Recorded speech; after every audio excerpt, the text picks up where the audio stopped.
Data analytics and బిఐకి స్వాగతం సుస్వాగతం. Data analytics నేర్చుకోవాలి అనుకునే వాళ్ళు కోర్సు డ్యూరేషన్ వచ్చేసి 2 నెలలు. ఈ కోర్సులో మనం నేర్చుకునేది ఏంటంటే real time projects, live projects, project అయ్యాక డాక్యుమెంట్ ఇస్తాను, resume building for all experience level, interview preparation. Course start చేసిన 2 వారాల తర్వాత ముఖ్యంగా మనకి ఇంటర్న్షిప్ ప్రోగ్రామ్ స్టార్ట్ అవుతుంది. సో ఇంటర్న్షిప్లో మనం ఏం నేర్చుకుంటాము అంటే real time scenarios, real time projects, assignments, task, మనకి కంపెనీస్లో Azure DevOps, sprint, agile methodology, daily scrum calls ఎలా ఉంటాయో అలా మీకు కూడా నేర్పిస్తానన్నమాట.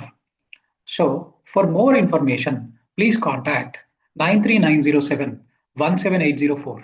మరిన్ని వివరాలకు please subscribe to my channel. కింద బెల్ ఐకాన్ క్లిక్ చేయండి, సబ్స్క్రైబ్ చేసుకోండి. మరిన్ని ఇన్ఫర్మేషన్ అప్డేట్స్ పొందడానికి ప్లీజ్ సబ్స్క్రైబ్. Thank you. నిన్నటి సెషన్లో మనం డేటా ట్రాన్స్ఫర్మేషన్ ఎలా చేయాలో చూసాం. సో డేటా ట్రాన్స్ఫర్మేషన్ ఎలా చేయాలి, డేటా క్లీనింగ్ ఎలా చేయాలి. సో పవర్ క్వెరీ ఎడిటర్ అంటే ఏంటి అని అంటే డేటా ప్రిపరేషన్ చేసుకోవడానికి, డేటా క్లీనింగ్ చేసుకోవడానికి మనకి చాలా యూస్ఫుల్ అనమాట. సో మనకి ఎలాగైతే డెస్క్టాప్లో పవర్ క్వెరీ ఎడిటర్ ఉందో, సో మనకి పవర్ బిఐ సర్వీస్లో డేటా ఫ్లోస్ అని ఉంటుందన్నమాట. డేటా ఫ్లోస్ సేమ్ మనం ఇలా ఇది ఎలాగైతే చూస్తున్నామో మనకి ఇక్కడ ఎలాగైతే ఆప్షన్స్ కనిపిస్తున్నాయో మనకి డేటా ఫ్లోస్లో కూడా ఇలాంటి విండో మనకు కనిపిస్తుంది అనమాట, ఇలాంటి వ్యూ మనకు కనిపిస్తుంది అనమాట. So data flow, data power query editor data prepare చేయడానికి, డేటా ట్రాన్స్ఫర్మేషన్ అండ్ డేటా క్లీనింగ్కి చాలా యూస్ అవుతుంది అనమాట. సో నెక్స్ట్ ఏంటి, సో మనం నేను చూసినటువంటి ఒక 10-12 పాయింట్స్లో నెక్స్ట్ పాయింట్ ఏంటి అని అంటే డేటా ట్రాన్స్ఫర్మేషన్ తర్వాత నెక్స్ట్ పాయింట్ ఏంటి అంటే డేటా మోడలింగ్ అనమాట. సో ఈ డేటా మోడలింగ్లో మనకు ఉన్నటువంటి ఒక స్కీమా ఏంటి అని అంటే స్టార్ స్కీమా. సో మనకు అవైలబుల్ డేటాని స్టార్ స్కీమాలా ఎలా డిజైన్ చేయాలి అని చెప్పేసి నేను చెప్తాను, చూడండి. సో మనకేంటి స్టార్ స్కీమా అంటే ఏంటి, ఒక fact table is surrounded by the dimension table and they are connected by using dimension and fact table are called as a or is called as a schema, star schema. So ఇప్పుడు star schema ఎలా చేయాలో చూద్దాం. So మధ్యలో మనకి fact table ఉంది, దాని చుట్టూ మనకి డైమెన్షన్ టేబుల్ పెట్టాలన్నమాట. సో ఈ డైమెన్షన్ టేబుల్ పెట్టేసిన తర్వాత మనం చేయాల్సింది ఏంటి అని అంటే ఒకసారి డేటా చెక్ చేసుకుందాం. సో డేటా అనేది మనకి కాలమ్స్ అనేవి లేదు అని అంటే డేటా అనేది ఫ్లో అవుతుందా ప్రతి టేబుల్ నుంచి లేదా అని చెప్పేసి ఒకసారి మనము శానిటీ చెక్ చేసుకుందాం అనమాట. సో ఫస్ట్ ఏంటి, మనకి కస్టమర్ టేబుల్, నేను కస్టమర్ టేబుల్ పెట్టేస్తున్నాను, నేను ఇక్కడ కస్టమర్ టేబుల్ పెట్టేస్తున్నాను. సో ఆ తర్వాత insurance agent table. Okay, insurance agent table అంటే ఇలానే ఉండాలా అంటే ఇలా ఉంటే మనకి బాగుంటుంది అనమాట, అంటే ఒక రూల్ ప్రకారం వెళ్ళినట్టు ఉంటుంది అనమాట. సో ఆ తర్వాత ఏంటి మనకి సేల్స్, ఆ తర్వాత మనకి regional manager. Okay, regional manager, ఆ తర్వాత జోనల్ మేనేజర్. సో ఇక్కడ మనకి policy type, policy protection plan. ఒకవేళ మనం పైన కూడా పెట్టుకోవాలి, ఒక టేబుల్ని పెట్టుకోవాలి అన్నా కానీ మనం అరేంజ్ చేసుకొని అడ్జస్ట్ చేసుకొని మనం పెట్టుకోవచ్చు అనమాట. సో ఇక్కడ నేను పెట్టేస్తున్నాను. సో కొద్దిగా సైజ్ డిక్రీజ్ చేస్తాను, సో అప్పుడు మనకి ఈజీగా ఉంటుంది అనమాట. So regional manager, zonal manager నేను కొద్దిగా మినిమైజ్ చేస్తున్నాను. Okay, policy protection plan, zonal manager and regional manager. Okay, so ఇలా ఉందన్నమాట. సో మనము అరేంజ్ చేసాం. సో నెక్స్ట్ స్టెప్ ఏంటి, సో మనకున్న అవైలబుల్ టేబుల్స్ ని మనం అరేంజ్ చేసేసాం అనమాట. సో పైన ఒక టేబుల్, కింద ఒక టేబుల్, పక్కన 2 టేబుల్స్ అనమాట. సో పక్కన 2 టేబుల్స్. నెక్స్ట్ చేయాల్సింది ఏంటి అంటే రిలేషన్షిప్ ఇవ్వడం. సో నెక్స్ట్ చేయాల్సింది రిలేషన్షిప్ ఇవ్వడం అనమాట. సో రిలేషన్షిప్ ఎలా ఇవ్వాలి, సో మీకు డేటా మోడలింగ్ అనేది మీరు ఇంతకుముందు డేటా మోడలింగ్ కాన్సెప్ట్ మీరు నేర్చుకోకపోయినా కానీ ఇప్పుడు మనము ఫ్రమ్ ద బేసిక్స్ మనం వెళ్దాం.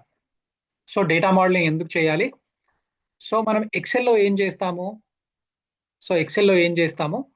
ఎక్సెల్లో ప్రతిసారి మనకున్న టేబుల్స్ నుంచి డేటాను తీసుకొని రావాలి అని అంటే వీలుకప్ చేసుకోవాలి ఖచ్చితంగా. ప్రతి టేబుల్ మనకి ఏదైతే టేబుల్ నుంచి డేటా రావాలి అనుకుంటే ఇక్కడ ఉన్న ప్రతి టేబుల్ మనము అంటే ఇన్సూరెన్స్ టేబుల్లోకి customer data, insurance sales agent data, zonal manager, regional manager, policy protection plan, policy type data రావాలి అని అంటే మనము 6 సార్లు, మనకి ఎన్ని టేబుల్స్ ఉన్నాయి? 1, 2, 3, 4, 5, 6, 6 సార్లు 6 times we need to do VLOOKUP.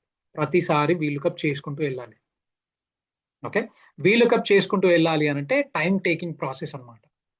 So అలా 10 టేబుల్స్, 20 టేబుల్స్ ఉన్నాయనుకోండి, 20 టేబుల్స్ మనం వీలుకప్ చేస్తూ ఉండాలి.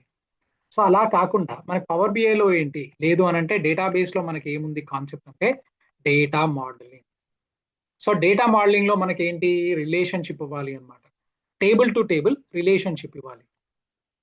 రిలేషన్షిప్. సో రిలేషన్షిప్ ఎలా ఇవ్వాలి? ప్రైమరీకి ఫారిన్ కి మధ్యన ఇవ్వాలన్నమాట. సో ప్రైమరీకి ఫారిన్ కి మధ్యన రిలేషన్షిప్ ఇవ్వాలి. సో ఈ ప్రైమరీకి ఫారిన్ కి మధ్యన రిలేషన్షిప్ ఇస్తే మనకి ఏమవుతుంది అని అంటే, వీలుకప్ రాయకుండా, వీలుకప్ చేయకుండా డేటా లేదు అని అంటే ఒక కాలం అనేది ప్రతి టేబుల్లో పాస్ అవుతుంది అనమాట. సో ఎలా పాస్ అవుతుంది? మనకి మధ్యలో ఏ టేబుల్ ఉంది? ఫ్యాక్ట్ టేబుల్ ఉంది కదా. ఫ్యాక్ట్ టేబుల్లో ఉన్నటువంటి ఫారిన్ కీస్ తో డేటా అనేది ట్రావెల్ అవుతుంది. ఫిల్టర్ కండిషన్ లో ఫిల్టర్ కూడా అవుతుంది అనమాట. సో ఇది. సో మనకి ఎన్ని టైప్స్ ఆఫ్ రిలేషన్షిప్స్ ఉన్నాయి? మనకి 1 to 1 రిలేషన్ ఉంది, 1 to many ఉంది, 1 to many relationship, many-to-1 relationship and many-to-many relationship ఉందన్నమాట. Most of the times real టైంలో కంపెనీస్ లో, ఆర్గనైజేషన్ లో ప్రిఫర్ చేసేది many-to-1 relationship. many-to-1 relationship. many-to-1 relationship అంటే ఏంటి? ఫ్యాక్ట్ టేబుల్లో మెనీ రిలేటెడ్ రికార్డ్స్ ఉండటం, డైమెన్షన్ టేబుల్లో యూనిక్ రికార్డ్స్ ఉండటం అనమాట. many-to-1 ఉంటే ఏంటి అని అంటే ఇంకా అది పర్ఫెక్ట్ రిలేషన్షిప్ అనమాట. Perfect data modelling many-to-1. Okay, many-to-1 అంటే ఏంటి? ఫ్యాక్ట్ టేబుల్లో మెనీ రికార్డ్స్ ఉండడం, డైమెన్షన్ టేబుల్లో సింగిల్ రికార్డ్ ఉండటం అనమాట. అంటే related records and single record. So ఇప్పుడు మనం ఏం చేయాలి? రిలేషన్షిప్ ఇవ్వాలి. సో రిలేషన్షిప్ ఎలా ఇవ్వాలి? మనకి 2-3 వేస్ ఉందన్నమాట. ఫస్ట్ వే ఏంటి అని అంటే, మేనేజ్ రిలేషన్షిప్ మీద క్లిక్ చేసి న్యూ రిలేషన్షిప్ మీద క్లిక్ చేసి, ఆల్వేస్ రిమెంబర్ ఫ్రమ్ టేబుల్ అనేది ఫ్యాక్ట్ టేబుల్ ఉండాలి. ఫ్రమ్ టేబుల్ అనేది ఫ్యాక్ట్ టేబుల్ ఉండాలి. టు టేబుల్ డైమెన్షన్ టేబుల్ ఉండాలి. సో ఇక్కడ మనకి ఏమవుతుంది? కస్టమర్ ఐడి అనేది ఆటోమేటిక్ గా మనం next table dimension table select చేయగానే ఆటోమేటిక్ గా రిలేషన్షిప్ అయిందనమాట. అంటే ఆటోమేటిక్ గా మనకి ఏదైతే కాలం ఉందో ఆ కాలం డిటెక్ట్ చేసిందనమాట కస్టమర్ ఐడి. సో ఇక్కడ కార్డినాలిటీ అనే ఒక కాన్సెప్ట్ ఉంది. కార్డినాలిటీ అంటే ఏంటి? Relationship type. Cross filter direction అనేది flow of the data or filtering the data. So ఇక్కడ ఏంటి? many-to-1, 1-to-1, 1-to-many, many-to-many. So ఈ కార్డినాలిటీ మన కంట్రోల్లో ఉండదన్నమాట. మనం 1-to-1 అనేది చేయలేం. లేదు అనంటే ఇంకొక రిలేషన్షిప్ ఇవ్వలేమన్నమాట. ఓకే, ఆటోమేటిక్ గా డేటాలో మన టేబుల్లో ఎలాగైతే డేటా ఉందో పవర్ బిఐ ఏం చేస్తుంది అనంటే ఆటోమేటిక్ గా ఐడెంటిఫై చేస్తుంది అనమాట. ఓకే, ఫ్యాక్ట్ టేబుల్లో మెనీ ఉంది, డైమెన్షన్ టేబుల్లో 1 ఉంది, అంటే యునిక్ రికార్డ్ ఉంది. సో అప్పుడు మనం ఏం చేయాలి? మనము we need to click on okay. So present అయితే నేను ఏం చేస్తున్నాను అనంటే సింగిల్ డైరెక్షన్ పెడుతున్నాను. ఎందుకు single direction? Let us see that. నేను సేవ్ చేశాను. ఓకే, సో మనం ఏం చేసాము? సో కస్టమర్ టేబుల్ నుంచి ఫ్యాక్ట్ టేబుల్ కి రిలేషన్ ఇచ్చాము. ఓకే, కస్టమర్ టేబుల్ నుంచి ఫ్యాక్ట్ టేబుల్ కి రిలేషన్ ఇచ్చాము. నెక్స్ట్ ఏంటి? Next way of giving relationship ఎలా అంటే, sales ID, sales agent code ఉంది కదా. సో సేల్స్ ఏజెంట్ కోడ్ ఇక్కడ ఉన్నటువంటి ఏజెంట్ కోడ్ తో రిలేషన్ ఇవ్వాలి. Drag and drop, drag and drop. మనకి ఏమొస్తుంది? 1-to-many రిలేషన్ వచ్చింది. లేదు, 1-to-many కాదు, నేను ఇక్కడ నుంచి సేల్స్ ఏజెంట్ కోడ్ నేను ఇస్తున్నాను. ఓకే, సో ఇక్కడ సేమ్ మళ్ళీ సింగిల్ ఉండనివ్వండి. ఎందుకో చూద్దాం, సింగిల్ ఎందుకు ఉండాలో చూద్దాం. ఓకే, ప్రజెంట్ అయితే నేను 2 టేబుల్స్ కి రిలేషన్షిప్ ఇచ్చాను. Customer table to fact table and insurance table. Okay, fact table నుండి కస్టమర్ టేబుల్ కి, ఇన్సూరెన్స్ టేబుల్ కి, రెండు టేబుల్స్ కి ఫారిన్ కీస్ యూజ్ చేసుకుని నేను రిలేషన్షిప్ ఇచ్చాను. Okay, good. సో ఇప్పుడు ఎలా చెక్ చేయాలి? ఓకే, రిలేషన్షిప్ ఎలా వర్క్ అవుతుంది, ఎలా చెక్ చేయాలి, సింగిల్ డైరెక్షన్ వల్ల మనకి ఏం యూస్ అవుతుంది, సింగిల్ డైరెక్షన్ వల్ల మనకి ఏమవుతుంది అనేది చెక్ చేద్దాం. ఒక టేబుల్ తీసుకుంటున్నాను నేను. ఓకే, టేబుల్ తీసుకున్నాను. కస్టమర్ టేబుల్ నుంచి నేను కస్టమర్ ఐడి తీసుకుంటున్నాను. ఆ తర్వాత మళ్ళీ కస్టమర్ ఐడి తీసుకుంటున్నాను. ఈ కస్టమర్ ఐడిలో నేను కౌంట్ పెట్టేస్తున్నాను అనమాట. అంటే మనకి ఎంతమంది కస్టమర్స్ ఉన్నారో మనకు అర్థమైపోతుంది అనమాట. ఓకే, ఎంతమంది కస్టమర్స్ ఉన్నారని చెప్పేసి మనకు అర్థమైపోతుంది అనమాట. సో దీంట్లో కొత్తగా మనకు ఒక కొత్త అప్డేట్ వచ్చిందనమాట పవర్ బిఐ నుంచి.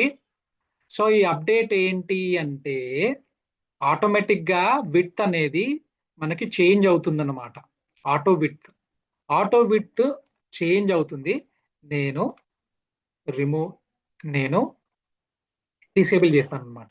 Okay, so let me increase the ఫంట్ size. So ఈ ఫంట్ సైజ్ నేను ఇంక్రీజ్ చేస్తున్నాను మనకి ఈజీగా చూడడానికి. సో ఇప్పుడు నేను కొద్దిగా ఇంక్రీజ్ చేస్తాను. ఓకే, మనకి టోటల్ నెంబర్ ఆఫ్ కస్టమర్స్ ఎంత? 9,945 కస్టమర్స్ ఉన్నారు.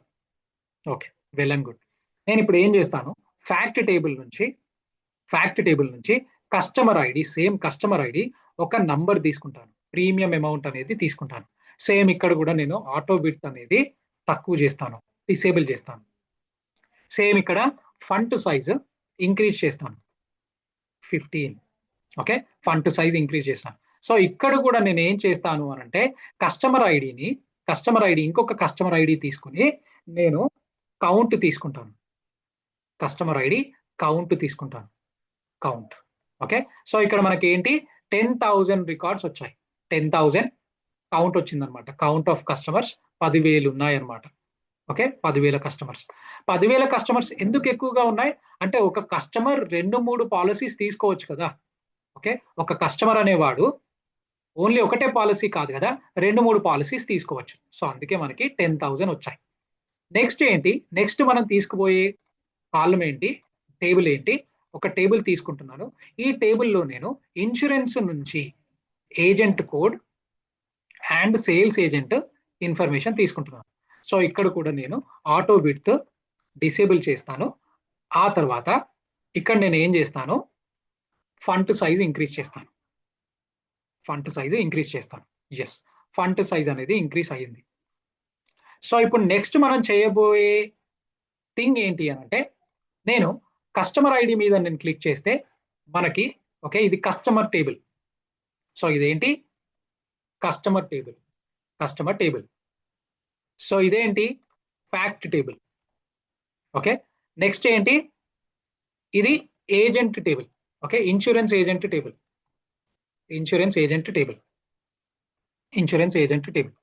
సో ఇక్కడ మనకి ఏమవుతుంది, నేను ఎప్పుడైతే 100,117 కస్టమర్ మీద నేను ఫిల్టర్ చేస్తే ఫ్యాక్ట్ టేబుల్లో ఉన్నటువంటి డేటా అనేది ఫిల్టర్ అవుతుంది.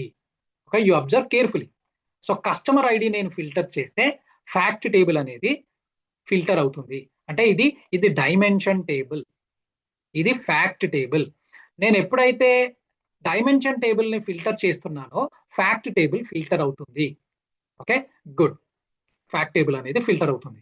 కానీ ఈ customer dimension table insurance agent dimension table ని ఫిల్టర్ చెయ్యట్లేదు. ఓకే, నేను ఫిల్టర్ తీసేస్తున్నాను. ఏజెంట్ మీద నేను ఒకటి క్లిక్ చేస్తున్నాను, రౌనక్ జోహల్ అనే ఒక ఏజెంట్ మీద క్లిక్ చేస్తే ఓకే ఈ ఏజెంట్ కింద ఉన్నటువంటి కస్టమర్స్ ఎంతమంది అనంటే 101 కస్టమర్స్ రౌనక్ జోహల్ అనే ఒక సేల్స్ ఏజెంట్ పాలసీస్ చేయించిన కస్టమర్స్ అన్నమాట. కానీ ఈ ఇన్సూరెన్స్ ఏజెంట్ టేబుల్ ఈ కస్టమర్ టేబుల్ ని ఫిల్టర్ చేయట్లేదు. ఓకే, అంటే ఒక డైమెన్షన్ టేబుల్ ఇంకొక డైమెన్షన్ టేబుల్ ని ఫిల్టర్ చేయలేకపోతుంది అనమాట. ఓకే, ఒక డైమెన్షన్ టేబుల్ ఇంకొక డైమెన్షన్ టేబుల్ ని ఫిల్టర్ చేయలేకపోతుంది. అది customer dimension table insurance table ని ఫిల్టర్ చేయలేకపోతుంది, ఇన్సూరెన్స్ టేబుల్ కస్టమర్ టేబుల్ ని ఫిల్టర్ చేయలేకపోతుంది. సో ఎందుకు? ఒకవేళ ఫిల్టర్ చేయాలి అనంటే ఏం చేయాలి? ఓకే, ఒకవేళ ఫిల్టర్ చేయాలి అనంటే ఏం చేయాలి? సో నేను కస్టమర్ టేబుల్ అని పెడతాను. Okay, customer dim table. Okay, ఇది fact table. Fact table. So ఏం చేయాలి? సో రిలేషన్షిప్లోకి వెళ్ళేసి మోడల్ వ్యూకి వెళ్ళేసి ఇక్కడ నేను ఏం చేస్తాను, ప్రాపర్టీస్లో బోత్ డైరెక్షన్ అని పెడతాను. ఓకే, బోత్ డైరెక్షన్ అని పెడతాను. అంటే ఇక్కడ ఏమవుతుంది అంటే ఈ ఈ డైమెన్షన్ టేబుల్ ఈ ఫ్యాక్ట్ టేబుల్ ని ఫిల్టర్ చేస్తుంది, ఇక్కడనే బ్లాక్ అయిపోతుంది అనమాట. డేటా ఫిల్టర్ కండిషన్ అనేది ఇక్కడనే బ్లాక్ అయిపోతుంది. ఓకే, సో ఎప్పుడైతే నేను బై డైరెక్షనల్ పెడతానో ఈ sales agent table dimension table customer table ని ఫిల్టర్ చేయగలుగుతుంది. ఈ customer table sales agent table ని కూడా ఫిల్టర్ చేయగలుగుతుంది. ఇప్పుడు మనం ఒక ఎగ్జాంపుల్ చూద్దాం. ఓకే, ఇప్పుడు మనం ఒక ఎగ్జాంపుల్ చూద్దాం. సో నేను ఏం చేస్తున్నాను, కస్టమర్ 100,117 మీద క్లిక్ చేస్తే ఓకే, నాకు ఇక్కడ కస్టమర్ ఫిల్టర్ అయింది ఫ్యాక్ట్ టేబుల్లో, అండ్ ఏజెంట్ టేబుల్లో ఏజెంట్ కూడా ఫిల్టర్ అయ్యింది. అంటే ఈ ఫలానా కస్టమర్ 100,117 అనే ఒక కస్టమర్ తన సేల్స్ ఏజెంట్ ఎవరు అని అంటే ఇషన్ రాయ్. ఓకే, తన సేల్స్ ఏజెంట్ ఎవరు అంటే ఇషన్ రాయ్. ప్రీమియం అమౌంట్ ఎంత అంటే 54,916 రూపాయలు. ఓకే, సరే నేను ఏం చేస్తాను, మళ్ళీ ఒక సేల్స్ ఏజెంట్ మీద నేను ఫిల్టర్ చేస్తాను. జియా కుమార్ అనే ఒక సేల్స్ ఏజెంట్ మీద ఫిల్టర్ చేస్తే మనకు జియా కుమార్ కింద ఉన్నటువంటి కస్టమర్స్ ఎంతమంది అంటే 152 కస్టమర్లు ఉన్నారు. ఓకే, ఆ 152 కస్టమర్ డేటా ఫిల్టర్ అయిపోయింది. ఎలా ఫిల్టర్ అయింది? ఫిల్టర్ ఫ్యాక్ట్ టేబుల్లో ఉన్నటువంటి ఏదైతే ఐడీస్ ఉన్నాయో ఈ ఐడీస్ ఈ కస్టమర్ టేబుల్ ని ఫిల్టర్ చేసింది. ఓకే, ఈ ఫ్యాక్ట్ టేబుల్లో ఉన్నటువంటి ఐడీస్ ఎంత? 152. ఈ 152 ఏదైతే ఇన్సూరెన్స్ టేబుల్లో ఉన్నటువంటి ఒక ఇన్సూరెన్స్ ఏజెంట్ మీద మనం ఫిల్టర్ చేస్తే ఫ్యాక్ట్ టేబుల్లో ఎన్ని ఆ ఇన్సూరెన్స్ కి రిలేటెడ్ ఆ ఏజెంట్ కి రిలేటెడ్ ఇన్ఫర్మేషన్ మనకు వచ్చింది. ఓకే, ఏజెంట్ కి రిలేటెడ్ ఇన్ఫర్మేషన్ మనకు వచ్చింది అనమాట. సో అలాగే ఈ ఫ్యాక్ట్ టేబుల్ అనేది కస్టమర్ టేబుల్ ని ఫిల్టర్ చేస్తుంది అనమాట. Okay, directly or indirectly there is a relation between the dimension tables. మనం ఎప్పుడు కూడా ఒక డైమెన్షన్ కి మధ్యన రిలేషన్షిప్ ఇవ్వము. ఒకవేళ డైమెన్షన్ టేబుల్ కి రిలేషన్షిప్ ఇస్తే ఆ స్కీమా ఏమవుతుంది అని అంటే స్నో ఫ్లేక్ స్కీమా అవుతుంది. ఓకే, ఫ్యాక్ట్ కి డైమెన్షన్ టేబుల్ కి మధ్యన రిలేషన్షిప్ ఇస్తే ఆ రిలేషన్షిప్ ఆ స్కీమా ఏంటి అని అంటే స్టార్ స్కీమా అవుతుంది. Okay, so this is about the data modelling part. Okay, మనకేంటి మనకి ఈ రెండింటి టేబుల్ మధ్యన మనకి రిలేషన్షిప్ లేదు కదా, ఎలా ఫిల్టర్ అవుతుంది డేటా అంటే మనకున్నటువంటి మధ్యలో ఉన్నటువంటి ఏదైతే ఫ్యాక్ట్ టేబుల్ ఉందో ఆ fact table is the table which is able to filter fact table అనే ఒక మూల టేబుల్. ఓకే, ఈ టేబుల్ మన కస్టమర్ టేబుల్లో ఉన్నటువంటి డేటాని ఫిల్టర్ చేస్తుంది, ఇన్సూరెన్స్ టేబుల్లో ఉన్నటువంటి డేటాని ఫిల్టర్ చేస్తుంది, ఇంకా ప్రతి ఒక్క టేబుల్ ని ఫిల్టర్ అప్లై చేస్తుంది అనమాట. ఈ టేబుల్. ఓకే, ఎలా అవుతుంది? ఫారిన్ కీస్ వల్ల డేటా అనేది ఫిల్టర్ అవుతుంది. So that is the concept of primary key, foreign key and the relation between the primary key and foreign key. So ఇప్పుడు మనం ఏం చేద్దాము, మిగతా టేబుల్స్ కి కూడా రిలేషన్షిప్ ఇద్దాము. సో ఎలా ఇద్దాము, let us see that. So ఇక్కడ మనకేంటి పాలసీ టైప్ కోడ్ ఉంది కదా, పాలసీ టైప్ కోడ్కి వెళ్దాం మనం. Policy type code drag and drop, అంతే.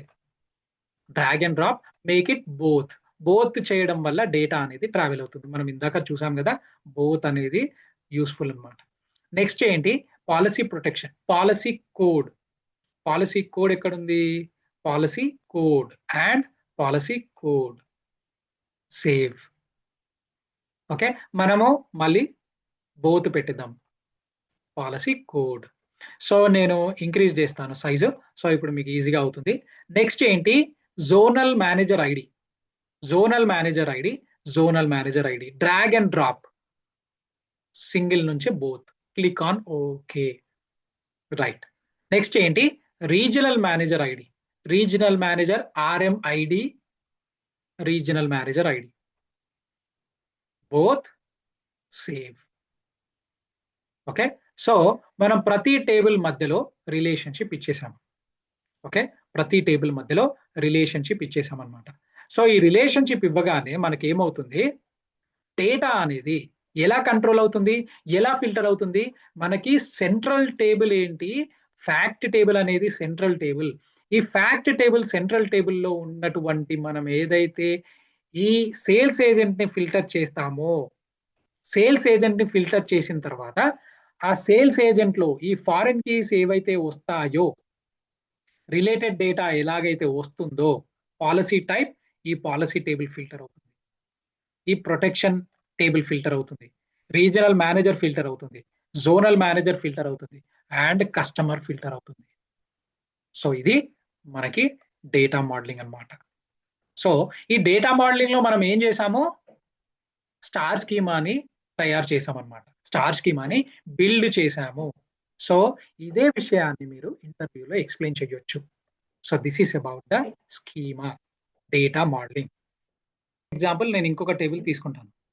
ఓకే, పాలసీ టైప్ తీసుకుంటాను, ఇంకొక table policy type code. Okay, so ఈ పాలసీ టైప్ కోడ్ లో ఏంటి, ఫర్ ఎగ్జాంపుల్ యా చెప్పండి. ఆటో విడ్త్ తీసేస్తున్నారు. Auto width, yeah auto width, good. So auto width నేను తీసేసాను. సో ఇప్పుడు మనకి ఏం కావాలి, సో నేను ఒక కస్టమర్ ఐడి మీద నేను క్లిక్ చేశాను అనుకోండి, ఫర్ ఎగ్జాంపుల్ ఈ కస్టమర్ చూస్ చేసుకున్నటువంటి పాలసీ ఏంటో ఫిల్టర్ అయింది. ఓకే, ఈ టేబుల్లో మనకి ఏముంది, నేను ఏం చేస్తాను, సేమ్ ఇదే టేబుల్లో మనకి నేమ్ లేదు కదా, ఇన్సూరెన్స్ టేబుల్లో మనకి నేమ్ లేదు, పాలసీ టైప్ నేమ్ లేదు, ఓన్లీ ఐడీసే ఉంటాయి, ఫారిన్ కీసే ఉంటాయి మనకి. సో ఈ ఫారిన్ కీస్ లో మనం ఏం చేయొచ్చు, దీంట్లో నుంచి ఇన్సూరెన్స్ టేబుల్ నుంచి పాలసీ కోడ్ యాడ్ చేస్తాను నేను. ఓకే, పాలసీ కోడ్ నేను యాడ్ చేశాను. నేను ఎప్పుడైతే కస్టమర్ని ఫిల్టర్ చేస్తున్నానో, ఓకే, పాలసీ కోడ్ కాదు, policy type code. Okay, so ఎప్పుడైతే నేను ఒక కస్టమర్ని ఫిల్టర్ చేస్తానో, ఈ కస్టమర్ టేబుల్లో ఈ కస్టమర్ తీసుకున్నటువంటి పాలసీ టైప్ వస్తుంది మనకి. ఓకే, ఈ కస్టమర్ తీసుకున్నటువంటి పాలసీ టైప్ వస్తుంది, ఈ పాలసీ టైప్ ఈ టేబుల్ని ఫిల్టర్ చేస్తుంది. ఓకే, ఈ పాలసీ ఇచ్చినటువంటి సేల్స్ ఏజెంట్ డేటా కూడా ఫిల్టర్ అవుతుంది అన్నమాట. సో ఏంటి, మనము బై డైరెక్షనల్ ఎప్పుడైతే పెడతామో, అంటే ప్రతి టేబుల్ ఫిల్టర్ చేయగలుగుతుంది అనమాట.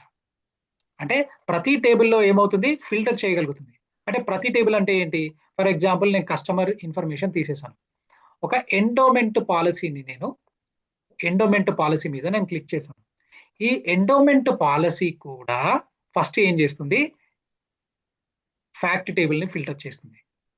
ఈ ఫ్యాక్ట్ టేబుల్లో ఎన్నైతే పాలసీ టైప్ కోడ్ ఉందో కస్టమర్ టేబుల్ ని ఫిల్టర్ చేసింది.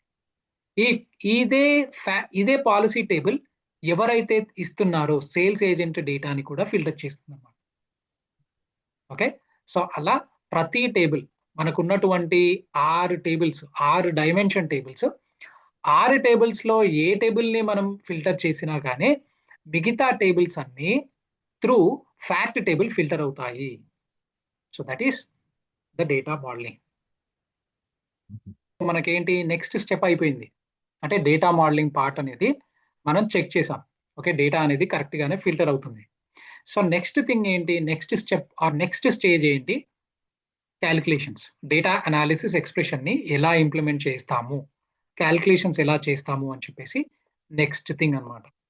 సో ఇక్కడ మన కస్టమర్ ఇచ్చిన ఇన్ఫర్మేషన్ ఏంటి, టోటల్ ప్రీమియం అమౌంట్ ని క్యాలిక్యులేట్ చేయండి అని చెప్పేసి మనకి ఇన్ఫర్మేషన్ ఇచ్చాడు అనమాట. సో టోటల్ ప్రీమియం అమౌంట్ అంటే ఏంటి, total premium amount usually means sum of all premium paid. అంటే టోటల్ ప్రీమియం అమౌంట్ అంటే ఏంటి అని అంటే annual premium multiplied by number of years, ఇంకా మొత్తం అంటే కస్టమర్స్ తీసుకున్నటువంటి పాలసీలు okay, 9,945 customers annual premium multiplied by number of years. అంటే మొత్తం ఇంకా 20 సంవత్సరాల్లో 20 సంవత్సరాల్లో ఒక కస్టమర్ కట్టే అమౌంట్ ఎంత అని చెప్పేసి యాన్యువల్ ప్రీమియం అన్నమాట. కానీ మనం యాన్యువల్ ప్రీమియం రాయాలి అంటే, యాన్యువల్ ప్రీమియం ఇంప్లిమెంట్ చేయాలి అని అంటే మనం ఫస్ట్ క్యాల్కులేట్ చేసేది టోటల్ యాన్యువల్ ప్రీమియం. ఓకే, ఈ టోటల్ యాన్యువల్ ప్రీమియమే annual premium multiplied by number of years. So total annual premium అంటే ఏంటి, మళ్ళీ ఎందుకు total annual premium multiply calculate చేయాలి? సో డేటాలోకి వెళ్దాం. ఫస్ట్ అయితే మనము డేటాలో ఏముందో చూద్దాం. సో ఇక్కడ మనకు డేటాలో ఏముంది, నేను ఫ్యాక్ట్ టేబుల్లోకి వెళ్తే మనకేంటి ఇక్కడ ఫ్యాక్ట్ టేబుల్లో టెన్యూర్ ఉంది, సంవత్సరాలు కట్టే వ్యవధి. ఓకే, ప్రీమియం అమౌంట్ ఉంది. సో ఈ ప్రీమియం అమౌంట్ ఉంది. సో యాక్చువల్గా ఇక్కడ మనకేంటి total annual premium multiplied by tenure. మనం డైరెక్ట్గా ఇది మల్టిప్లై చేయొచ్చు. ఏది, ప్రీమియం అమౌంట్ మల్టిప్లై బై 20. కానీ ఇక్కడ ఉన్నటువంటి లాజిక్ ఏంటి అని అంటే పేమెంట్ ఫ్రీక్వెన్సీ ఉంది. సో పేమెంట్ ఫ్రీక్వెన్సీ ఏంటి, మనకి యాన్యువల్లీ ఉంది, మంత్లీ ఉంది, క్వార్టర్లీ ఉంది. ఓకే, సో వీటన్నిటిని ఒక లైన్ లోకి తీసుకొని రావాలి. ఒకటే సెట్ ఆఫ్ డేటాకి ఒకటే సెట్ ఆఫ్ కాలంకి తీసుకొని రావాలి. అంటే అలైన్ చేయాలి అన్నమాట. కొన్ని పేమెంట్స్ ఏమో, కొన్ని పేమెంట్ ఫ్రీక్వెన్సీ యాన్యువల్లీ ఉంది, సంవత్సరానికి ఒకసారి, నెలకు ఒకసారి, 3 నెలలకు ఒకసారి కట్టే ప్రీమియం ఉందన్నమాట. సో వీటన్నిటిని మనం ఏం చేయాలి, యాన్యువల్ ప్రీమియంకి తీసుకొని రావాలి, టోటల్ యాన్యువల్ ప్రీమియం. సో ఎలా క్యాలిక్యులేట్ చేయాలి? ఓకే, ఇక్కడ మనకి ఏముంది, పేమెంట్ ఫ్రీక్వెన్సీ మంత్లీ అయితే వీ నీడ్ టు మల్టిప్లై, అంటే annual premium multiplied by 12, quarterly అయితే మల్టిప్లైడ్ బై 4, హాఫ్ ఇయర్లీ అయితే మల్టిప్లై బై 2, ఇయర్లీ అయితే 1. సో ఎలా క్యాల్కులేట్ చేయాలి? ఇక్కడ మనకు ఒక ఫంక్షన్ ఉంది. ఓకే, మనకు ఒక ఫంక్షన్ ఉంది. ఆ ఫంక్షన్ ఏంటి అని అంటే switch function. Okay, right click, new కాలం. మనం ఒక కాలం క్రియేట్ చేస్తున్నాము. ఓకే, మనం ఒక మెజర్ కాదు, కాలం క్రియేట్ చేస్తున్నాము. ఎందుకు? ఇదంతా అలైన్ చేయాలి. మంత్లీ, క్వార్టర్లీ, హాఫ్ ఇయర్లీ, ఇయర్లీని ఒకటే లైన్ లోకి తీసుకొని రావాలి. అప్పుడు మనం నెక్స్ట్ క్యాల్కులేషన్ చేయొచ్చు. సో నేమ్ ఏంటి, total annual premium. Total annual premium equal to shift enter. Shift enter చేయగానే నెక్స్ట్ లైన్ లోకి వస్తామన్నమాట. సో ఇక్కడ మనం చేయాల్సింది ఏంటి, స్విచ్ అనే ఒక ఫంక్షన్ యూజ్ చేస్తే, అంటే ఇఫ్ ఎల్స్ కండిషన్ లాంటిదే స్విచ్ ఫంక్షన్, కానీ ప్రతిసారి మనం రిపీట్ చేయాల్సిన అవసరం ఉండదు. సో ఇక్కడ నేను ఏం చేస్తున్నాను, ట్రూ అని చెప్పేసి comma comma shift enter. Value ఏంటి, annually payment frequency equal to, మనం ఎప్పుడైతే టెక్స్ట్ డేటాని ఎంటర్ చేస్తామో ఆల్వేస్ రిమెంబర్, టెక్స్ట్ డేటా కానీ డేట్ డేటా కానీ ఎంటర్ చేస్తే డబుల్ కోట్స్ లో ఎంటర్ చేయాలి. Okay, annually payment frequency annually అయితే ప్రీమియం అమౌంట్ మల్టిప్లైడ్ బై, మనకేంటి premium amount multiplied by 1. Okay, premium amount multiplied by 1. Okay, good. Shift enter. Okay, shift enter. మళ్ళీ payment frequency equal to half yearly అయితే okay, premium amount multiplied by 2. అంటే సంవత్సరానికి 2 సార్లు కడుతున్నాడు premium. మళ్ళీ payment frequency equal to quarterly అయితే payment frequency quarterly అయితే ఏంటి, మనకి 4 క్వార్టర్స్ ఉన్నాయి, 3 నెలలకు ఒకసారి కడుతున్నాడు. Amount multiplied by premium amount multiplied by 4 comma shift enter. Next line payment frequency equal to మళ్ళీ మంత్లీ, లాస్ట్ ఏంటి మంత్లీ, నెలకు ఒక్కసారి కడితే అది సంవత్సరానికి క్యాల్కులేషన్ తీసుకోవాలి. ఓకే, సో ఇప్పుడు ఏంటి మనకి premium amount multiplied by 12 comma shift enter. ఇదేది కాకుంటే బ్లాంక్ ఇచ్చేయండి అని చెప్పేసి నేను చెప్తున్నాను. సో మనకి వాల్యూ అనేది వచ్చేసింది. సో ఇక్కడ వాల్యూ అనేది మనకి వచ్చేసింది అనమాట. సో ఇక్కడ మనము ఇంకొక రకంగా కూడా క్యాల్కులేట్ చేయొచ్చు. ఇంకొక రకంగా ఎలా క్యాల్కులేట్ చేయొచ్చు, ఈ ట్రూ అనేది ఉంది కదా, ఈ ట్రూ దగ్గర మనము ఏం చేయొచ్చు అని అంటే పేమెంట్ ఫ్రీక్వెన్సీని డిఫైన్ చేయొచ్చు. చూద్దాం వర్క్ అవుతుందా లేదా చూద్దాం. పేమెంట్ ఫ్రీక్వెన్సీని నేను డిఫైన్ చేసిన తర్వాత ప్రతిసారి ప్రీమియం అమౌంట్ అని చెప్పేసి రాయాల్సిన అవసరం లేదు. ఇక్కడ వర్క్ అవుతుందా లేదా ఒక్కసారి చూద్దాం. సో ఇక్కడ వర్క్ అవుతుందా లేదా అని చెప్పేసి ఒక్కసారి చూద్దాం. సో నేను ఏం చేస్తాను, ప్రతిసారి పేమెంట్ ఫ్రీక్వెన్సీ ఇవ్వకుండా డైరెక్ట్ గా నేను ట్రూ స్టేట్మెంట్ లోనే ఎక్స్ప్రెషన్ లోనే నేను పేమెంట్ ఫ్రీక్వెన్సీ అని ఇచ్చాను. యాన్యువల్లీ అయితే మల్టిప్లై బై 1, ఈ హాఫ్ ఇయర్లీ అయితే మల్టిప్లై బై 2, క్వార్టర్లీ అయితే మల్టిప్లై బై 4, మంత్లీ అయితే మల్టిప్లై బై 12. ఇదేది కాకుండా బ్లాంక్ ఇచ్చేయండి అని చెప్పేసి చెప్తున్నాను. Click on enter. మనకి ఎగ్జిక్యూట్ అయిపోయింది. ఒకసారి చెక్ చేసుకుందాం. ఎలా చెక్ చేసుకోవాలి? Sanity check. ఓకే, సో 42,085 రూపాయలు కడుతున్నాడు ఒక క్యాండిడేట్. క్యాలిక్యులేటర్ తీసుకోండి. నార్మల్ గా ఒకసారి చెక్ చేయాలి అంటే క్వార్టర్లీ పేమెంట్ చేస్తున్నాడు 42085. Okay, 0.47 multiply by 4 enter. So మనకు వచ్చినటువంటి వాల్యూ ఏంటి? 168. ఓకే, మనకు వచ్చినటువంటి వాల్యూ ఏంటి? 168,341.88. ఎస్, వర్క్ అవుతుంది. సో ఇలా శానిటీ చెక్ చేసుకుంటాం అనమాట. అంటే క్యాల్కులేషన్ వర్క్ అవుతుందా లేదా అని చెప్పేసి చేసుకుంటాం అనమాట. సో మనం ఫస్ట్ ఏం క్యాల్కులేట్ చేసాం? టోటల్ యాన్యువల్ ప్రీమియం అనేది క్యాల్కులేట్ అయిపోయింది. సో ఇప్పుడు మనం క్యాల్కులేట్ చేయాల్సింది ఏంటి? Total premium amount. Okay, total premium amount. So total premium amount ఏంటి? టోటల్ ప్రీమియం అమౌంట్ ఈస్ ఇప్పుడు మనం క్రియేట్ చేసినటువంటి calculated column multiplied by tenure, number of years. So ఎలా చేద్దాం? Let us see that. So మళ్ళీ మనం తీసుకోవాల్సింది ఏంటి? క్యాలిక్యులేటెడ్ కాలమే. మళ్ళీ మనం తీసుకోవాల్సింది క్యాలిక్యులేటెడ్ కాలం. రైట్ క్లిక్ చేసి క్యాలిక్యులేట్ కాలం అని క్రియేట్ చేయొచ్చు. లేదు అంటే మనకి ఇక్కడ న్యూ కాలం ఉంది కదా, దీని మీద మనం క్లిక్ చేయొచ్చు. సో ఇప్పుడు మనం క్యాలిక్యులేట్ చేయాల్సింది ఏంటి? Total premium amount equal to total annual premium multiplied by tenure. Click on enter. Yes, total premium amount అనేది వచ్చిందనమాట. మళ్ళీ శానిటీస్ చెక్ చేయొచ్చు. ఎలా చేయొచ్చు? సో ఇక్కడ ఎన్ని సంవత్సరాలు ఉంది? 20 సంవత్సరాలు ఉంది. సో క్యాల్కులేటర్లోకి వెళ్ళేసి, క్యాల్కులేటర్ తీసేసాను. సో క్యాల్కులేటర్లోకి వెళ్ళేసి మళ్ళీ 20 మల్టిప్లైడ్ బై మనకి ఏదైతే నంబర్ వచ్చిందో 168,341.88 okay, click on enter. 3366,837. yes, it is matching. Perfect. Calculation అనేది కరెక్ట్ గానే వర్క్ అవుతుంది అనమాట. So this is about calculating total premium amount, total annual premium. Okay, total premium amount, total annual premium. Okay, next concept ఏంటి అని అంటే total premium paid.